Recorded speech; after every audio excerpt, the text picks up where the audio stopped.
Broadcasting live from the Business Radio X studios in Atlanta, Georgia, it's time for CEO Exclusive, brought to you by Anona Enterprises. Good morning and welcome to CEO Exclusive, where we get emerging trends from CEOs and their most trusted advisors. I'm your host, Soyini Coke.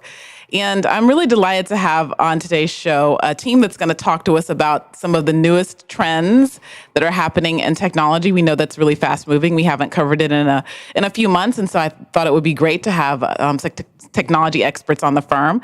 So I have the co-founders and co-presidents of Advocate, Scott Fogle and Tim Wise. And Advocate is a technology advisory and managed services firm. So, gentlemen, tell us what, especially over the past 6 months, you think are some of the technology trends that our CEOs should be paying attention to that they may not necessarily be aware of yet. So, Sweeney, this is Tim. Thanks so much for having us today. We're excited to be here.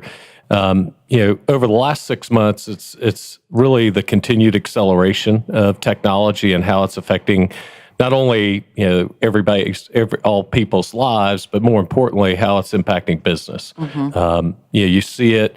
And you've seen it for a couple years with the Amazon effect that only continues to accelerate. May even impact us locally here in Atlanta if Amazon ends up, doing HQ2 here in Atlanta. But more holistically, within the business community, you see businesses rapidly trying to adopt what's called the digital business. How they take their business from a traditional brick and mortar or a traditional services company, even like ours, and transition that into digital enterprise. So what would you say characterizes a digital business? Can you give us the kind of 4 or 5 things that you would say characterize a digital business? Sure. Good morning. This is Scott Fogle. First, I would start with you have to have a strategy that you have identified that's going to enable you to present your products and services to your clients in some digital fashion, most likely online. The example that we talk about often is with Delta Airlines and what they've done to change the way they present themselves online, from basically paper tickets to now a mobile application. You basically carry Delta with you in your pocket, and you can effectively do everything online in your pocket or through your phone that you may have done either through a telephone call or with a reservations agent 5 years ago.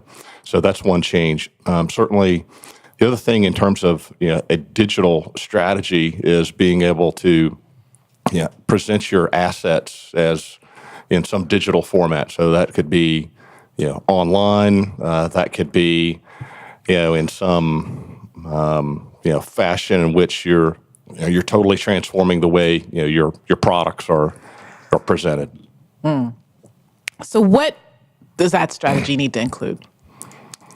The digital strategy. So you really have to figure out how your customers want to buy services, how you're going to price them.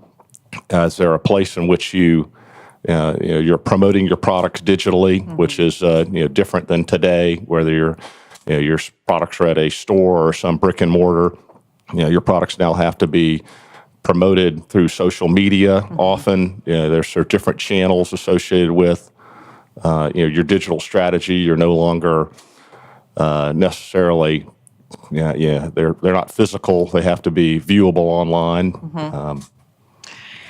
And as a CEO, I think the most important thing is, because for most CEOs, when they hear digital strategy, it's kind of like, okay, to your point, well, what does that mean actually for my business? Mm-hmm. And how we like to think about it is first you got to start with a framework, and a framework around not only how you interact with your customer, but more importantly internally, how do you interact with your team? And so there's this basic premise around viewing your technology around run, grow, and transform. Yeah, that's from Gartner. We talked about that yesterday. That's right. And a lot of businesses get really stuck in this run where, hey, it's keep the lights on. I've got my core technology services that I've always had, mm-hmm. but I've got to take that investment, which is usually significant, especially in a large enterprise. It can be tens of millions and sometimes hundreds of millions of dollars.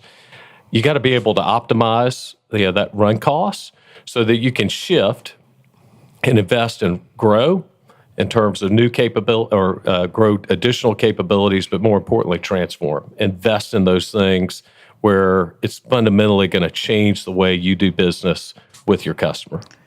And is one of the things I definitely wanted to ask you about is the emphasis between technology as just an infrastructure and an enabler, and technology as a strategic concern. So for especially for smaller businesses, just having, they don't have a CTO, and even, CTOs in larger organizations, most of their focus is just, let's make sure that everything works. Yeah. Versus being able to be strategic and think about this digital thing and how do I serve my customers and how do they want the information and how do they want, are you finding, or how would you counsel people listening to balance, all of the concerns that are involved with technology and being able to meet the needs, not only just of the internal people, but the external people and strategic concerns, et cetera? So I think the digital transformation or new technology today has made starting and running a small business much easier than it was when we started our business almost 17 years ago. Wow. The ability today now to subscribe to software services for accounting, for marketing, for presenting your products and services online are so much more readily available, so much more inexpensive that that for us, those were huge challenges, and software and hardware and pieces you had to buy and put together that were clunky 17 years ago. So, for the small business today, I think the main thing you have to worry about is protecting your information and your customers' information, because everything is online today. Whether it's my employees' social media, whether it's my company and my website and all my other professional media capabilities, and hackers and attackers with phishing and other types of techniques they're prolific. And so the big concern for a small business today is just making sure that you've set the right behaviors with your employees and you're protecting your information and your clients' important confidential information. Mm-hmm. And then for the large enterprise, that's where it's fundamentally different, because they've probably been in business for 20, 30, 40 years, and they have all this legacy technology. Sometimes it's referred to as technology debt, where these core technologies are running the business, right? It's their financials, it's their accounting, it's their sales and marketing, it's their operational systems. And so to go to change that is very, very difficult versus if you're a new startup, it's a fundamentally different world that Scott just shared. Much easier, much more economical. The services you can get are fundamentally different than it was 10 or 15 years ago. Versus you're this large enterprise and you've got to change all of that legacy platform from a technology perspective to something new. That's a lot harder. And how? So the question that I'm trying to get at, though, is if you have somebody on your team, whether or not you're a small firm or a larger firm, and they're devoted to technology, how much of their job should be the run part, the just keeping things going, versus the strategic part, which is, let me think about technology as a strategic business concern or even a marketing concern, because a lot of marketing now and sales now sits on top of technology. So as a general rule, a lot of, kind of the general rule is that today, most enterprises are 80-20, 80% the run, 20% the grow and change or grow and transform. And the target I think you want to set is at least 50-50, but it ultimately, it starts with the CEO. The CEO is the ultimate leader of the organization. They really have to buy into the vision and setting those priorities, and then make sure he's got a strong partner, whether that's the CIO or the CTO, that's aligned with those priorities. And what we still often find is a big disconnect between the CEO and the CIO. And there's this notion of shifting, from thinking of IT as a cost center to thinking of IT as something that can actually generate money, because it's a strategic concern that powers marketing, powers sales. I would love for you to comment on that. Sure. So there's an evolving industry focus around something called technology business management, and Tim referred to this structure around run, grow, and transform. And so what we find is that progressive companies that are really ahead of the industry have adopted this language in this system, and that they are using this to find ways to drive more investment in the grow and transform part of their business, more towards the 50-50 that Tim described. But it's a hard change for established companies because it means people, process, technology, all have to change. You have to find ways often to optimize or reduce the cost of the run or the keep the lights on, so that you can use those proceeds, then go redistribute that money to invest in grow or transform. And it's a hard change.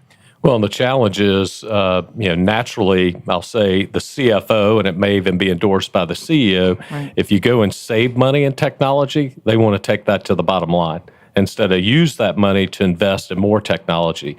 And what technology business management allows you to do is really, it's ultimately about changing the conversation between, I'll call it the IT or technology organization and the business. So that's the CEO, the CFO, the VP of sales. They generally look at the IT organization as just cost, and it's a black hole to them. Why does all these services or technologies cost so much? And they don't understand that they're all supporting their needs. So they're supporting your marketing automation platform. They're supporting your go-to-market strategy or your sales management or your ERP, which are all critical to running the business. And so by putting it in a different framework, which is technology business management, they can now have a conversation that all of these technology costs are what supports your logistics function. All of these technology costs are what supports your go-to-market team. And that's, then we could talk about where we need to invest more and where we need to invest less. Okay, so just to shift a little bit, you mentioned Amazon at the top of the show. I'm wondering if you think that, for example, there's anything that like a Toys R Us could have done. We know that was a part of the problem, right? Like they were over leveraged. But is there anything that Toys R Us could have done to stay in business? And this is maybe for all the other companies that are out there. There have been a lot of fairly high profile closures, especially in retail this year and the past 12 months. What are your thoughts on companies staying ahead and not ending up going out of business because they can't keep up with the technology? I just think they were late to the game on their digital strategy. What we've talked about through the program is what they relied upon was the old way of selling and the old way of buying. And, as demographics have changed, as we've all experienced, is, there's this marketplace on your smartphone or your device that is extremely convenient, very easy to competitively shop. And, now I can get products delivered instead of having to spend the time to go shop. And so, Toys R Us, a number of other retailers, yes, I think Sears also. I mean, there's a variety of the old retailers that just were slow to adopt a digital transformation and just totally outpositioned by Amazon. And I would just add that it's just human nature. And what I mean by that, and this has been studied, not only the recent disruption of Amazon, but over time. Remember this company called Kodak? Yeah. Well, for us, it was interesting, basically a year ago after the first kind of wave of Amazon, changing the holiday shopping season. Well, the calls we were getting last January and February from, our clients who were in retail is the CIOs asked to cut 20% of their budget. I mean, just think about that for a minute. And that's natural, right? So we had a bad, holiday shopping center. We got to cut expenses, right? That's normal, kind of business school 101, but you're being disrupted by technology. Why wouldn't you go, we need to invest 20% more in technology? Yeah, we need to figure this thing out. And let's maybe reduce our physical footprint and invest more in our online or digital footprint. But it's really, really hard when you've done business like Toys R Us, example, or Sears, for 50 years, or Sears, 100 like plus years. Yeah. So that it's really the mental mindset. That's where the one takeaway I'd love to leave with, the CEOs out there today, it's on you. I mean, you have to own setting that strategy and vision, and you, as the leader of the organization, have to make it the priority. And so what do they need to do to stay in business? So you said they need to stay ahead of the curve. They need to maybe over-invest in technology. Anything else that you'd recommend? Absolutely. They need to be aligned with their both their business units leaders and their technology leaders, and create a disruption strategy. Can no longer think the same as we've described with the Sears or the Toys R Us. So disruption and technology leadership that's aligned with the CEO. Yeah, and ultimately, it's got to be aligned with the board of directors. The one thing that you see missing on almost all board of directors is a technology leader. You see these finance guys, you see former CEOs, but it's rare still, believe it or not, in 2018 to have a CEO, CTO on a board of directors. Now, I think you're going to see that change. And there was a recent Wall Street Journal article talking about that, not only the need for change, but the early indications of change. But it starts at the board of directors, and they have to be a partner, because it does take investment and it does require trade-offs. Great. So listeners, we've been talking to Advocate. They're co-founders and co-presidents, Tim Wise and Scott Fogle. And so I want to turn the direction of the conversation a little bit to talking about you and your team. So tell us about the history of Advocate and like how you have been focusing on disruption and how you've worked together to have this company be so successful over the past 17 years. Great. Well, we started the business almost 17 years ago in July of 2001. We had kind of our first curveball with 9/11, great tragedy for the country, but one that also affected us as a business. We've been fortunate that we've faced a lot of change, which basically drives our business. And we had talked earlier that how have we continued to grow and be successful, because our customers are constantly facing technology change. So we've lived through a mobile revolution. When we started the business, mobile phones were really not prolific. Right, the iPhone wasn't here. Yeah. That was 2007. Wow. And so we started the business, lived through the mobile revolution, big data, social media, and now what the hyperscalers are doing. We talked about Amazon earlier.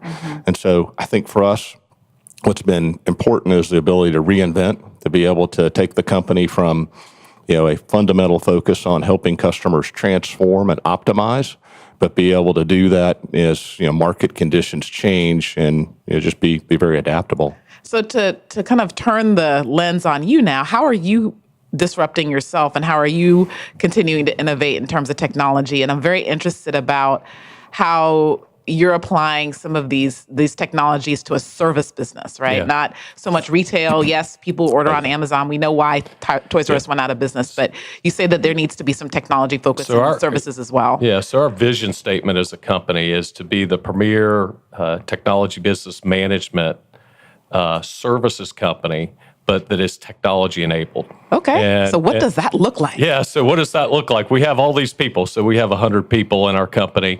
And what we're doing is trying to automate processes. And what does that mean? So there's automation technology, basically it's software robots is the way to think about it, that helps us. And you're using them in your company? Absolutely. Ooh. So using what are called software robots, or and able to automate. That's what we're really cool. Did you hear that? They're using robots in their company.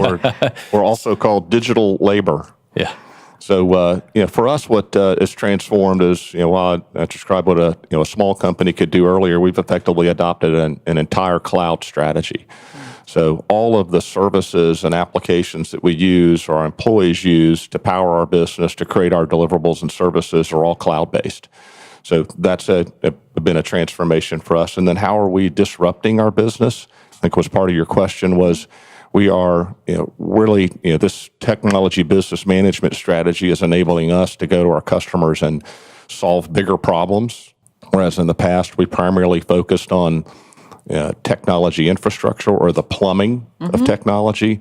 Now we're going to our customers and we're able to take our transformation and optimization expertise and help them address, all of technology. So all their applications, all their compute, hardware, software, labor, which is still a significant component in how technology services are delivered. So that's for us is, we're trying to solve bigger problems. And then I would just add is the two leaders of the organization, it's been quite a journey. It started 17 years ago with basically the two of us in a room about this size.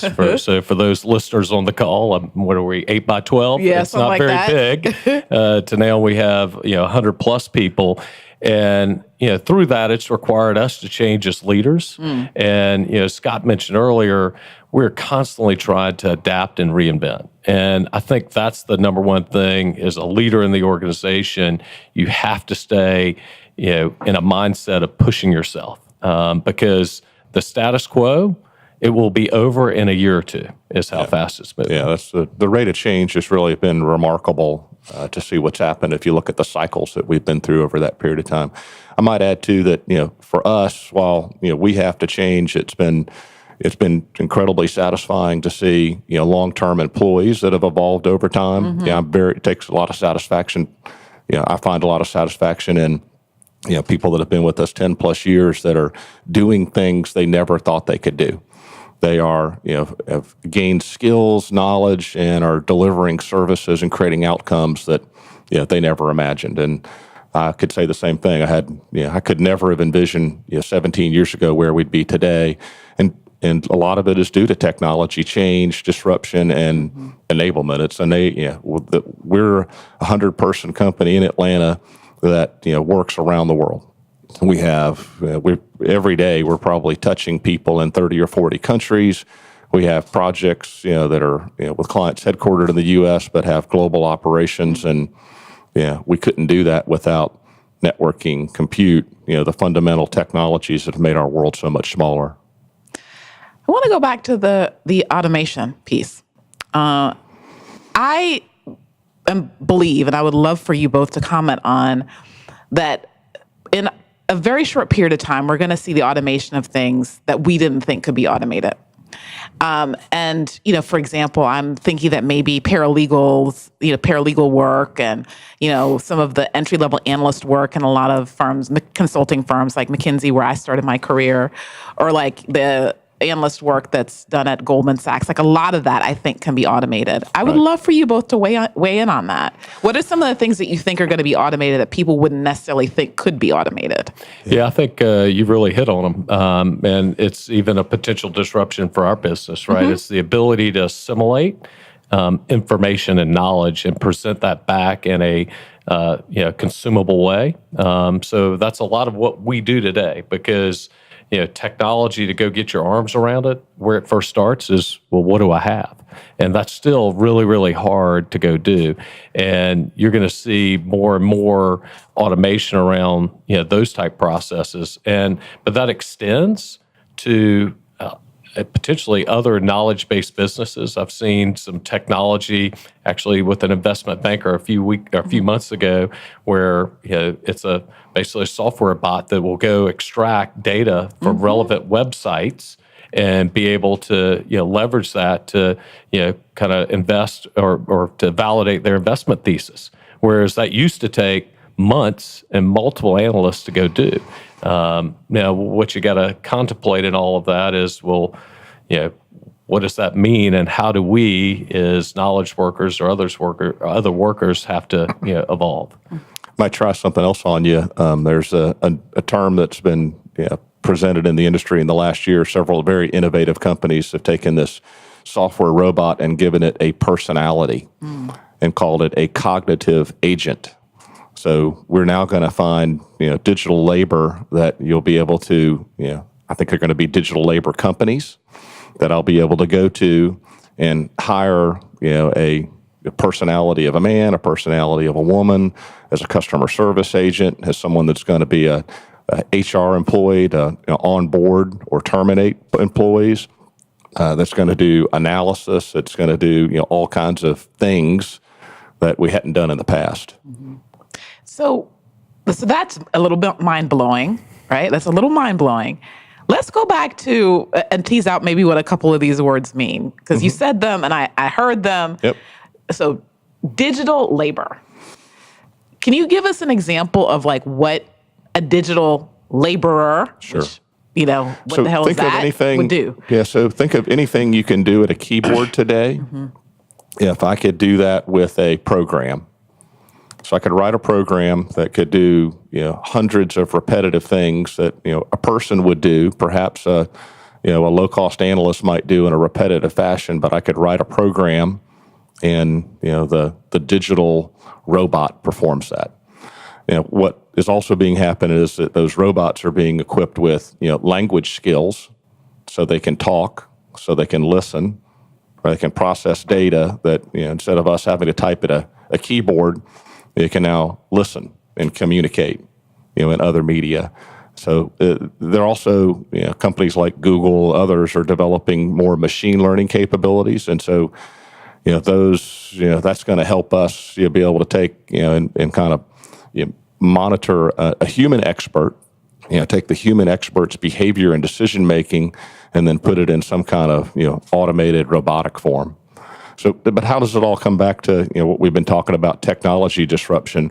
I think I'll give you an example is that, the word is that, self-driving cars, which have been in the news a lot recently. Which hit a lady out in California. Yeah, it's scary, right? It could be very liberating and very empowering. Could help, correct a lot of things in society, but it's still early. But those devices, so a self-driving car supposedly creates, several petabytes of data every day. And so that data is going to be analyzed. And, we're going to have enough human beings to do all that data analysis. And we're probably going to have, more digital labor that's going to be able to consume all that data and figure out, how we optimize self-driving cars, how we optimize transportation, how we optimize routing. Think of how, complicated that's going to get, in the future. While I'm a prolific user of Waze, for navigation services, the amount of information we're going to have in the future, it's going to require, in my opinion, a workforce that we don't have today. I mean, you already think of that is that, one of the challenges we have in Atlanta is it's hard to find good people. I mean, that's one of the challenges, I think, in the technology industry, too, is there's a shortage of smart, young scientists, mathematicians. Those are jobs that are at a premium today. And if, a cognitive agent, digital labor can fulfill some percentage of that, then with the explosive data that's around the corner, I think it's a really interesting combination. So I'll try and just simplify it. I mean, think Siri and Alexa. That's digital labor. Does that help? Yeah, okay. Thank you. I mean, that's like, I'm like, right? okay. I think a lot of your callers probably use Siri. Yeah. Right? That is taking what you used to type, and now it's a software program that translates your voice into a command. So how this thread started is I was asking how you're applying this to Advocate. So what are you using this for, to the extent that you can share it, what are you using this for that's cool inside of your company? So for us, where most of the automation's occurring is where a client engages us. Let's say that might spend $500 million a year on technology. They might have several thousand locations. They might have 100,000 employees, and they want us to go and get an accurate view of the technology systems that they have in place, which, believe it or not, most companies do not have an accurate view. And so we're using automation capabilities to go help that client build that inventory. So it goes out and it hunts up the information and pulls it. That's not a very technical term, I know. We'll give you a pass. If that's what the listeners understand, that's great. Yeah, sucks up the information and analyzes it. Great, Yeah. Great. And so you have these 100 people, and one concern as soon as we say the word automation, right, is like, what's going to happen to the 100 people? If you have these bots that are doing all of the work. I would love for you both to weigh in on that. So we're still going to need smart people. They're still going to be, for the long foreseeable future, there are higher order problems with which to be able to solve that, programmatically you're not going to be able to, create a digital robot to do. And so, it's up to us to continue to equip that team with the right knowledge and skills. So we invest a lot in training. We want to invest more in training so that both those people in their 40s and 50s that have great legacy knowledge that they can adapt, and then all the new millennials and Gen Xers that we're hiring, we can equip them, and they really have a totally different way of thinking and solving problems. So I don't foresee, I wouldn't be worried at Advocate about my job being replaced by digital labor. What I would think about is how I can use those tools to go farther and faster. Yeah, that's really for us. It allows us to do more and do it faster. Great. So you mentioned a bunch of really interesting things that are happening at Advocate, but anything else that's new and exciting that you want to share with our listeners? Well, for us, we've set out what we're calling Advocate 20. So that's 20 years after the inception of the company, which is really kind of cool for the two of us because we were much younger men when we started this. And for us, it's about really taking advantage of the need in the marketplace around technology business management and helping large enterprises solve these big complex problems. So we're super excited about that. And that's tied into our overall strategy around that Advocate 20. And for us, that just opens up a plethora of opportunities for our team, and then the ability to really help our clients and make a big impact. Great. And if people listening want to get in touch with you, find out more about all the great things that are happening, how can they do that? Yeah, so I think it's first visit our website at advocateinsiders.com. Certainly you could look for us on LinkedIn at Advocate Insiders, and our contact information is there, and we'd love to hear from you. Wonderful. So listeners, we've been talking to the management team from Advocate, Tim Wise and Scott Fogle. You've been listening to CEO Exclusive. I'm your host, Soyini Coke, and I hope you have a profitable, productive, and very prosperous week. Thanks. This show is brought to you by Anona Enterprises, where strategy is your access to money and performance. Learn more at AnonaEnterprises.com.